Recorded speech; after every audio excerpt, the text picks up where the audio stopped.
तर पहिली गोष्ट संगत बदलली पाहिजे. वा. चांगल्या संगतीत गेलं तर तुमचे चांगले विचार येतात. आता आम्ही सांगतो लोकांना की तुम्ही पॉझिटिव्ह विचार करा, सर्वांचं भलं व्हावं असं आम्ही सांगतो म्हणा. पण इथून बाहेर गेलं की आपण विसरतो. कारण आपण ज्या संगतीमध्ये येतो त्या संगतीमध्ये ते म्हणतात काय मूर्ख आहेस काय, सर्वांचा विचार करायला काय इथे वेळ आहे आपल्याला, असं सांगितलं की ते आपल्याला लगेच पटतं. अरे काहीतरी म्हणतो ते खरं आहे, आपल्याला कुठे वेळ आहे, आपलंच काय बघायला वेळ नाही, दुसऱ्यांचं कुठे बघूया आपण, हे लगेच पटतं आपल्याला ते. म्हणून सत्संगात राहायला लागतं. सतत सत्संग नसला की जरा तू सत्संगामधून बाहेर पडला की संपलं.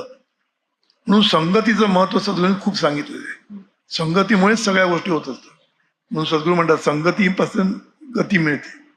मग ती गती अधोगती असू दे नाही तर ऊर्ध्वगती असू दे, ही संगतीमधूनच मिळते. समजलं ना.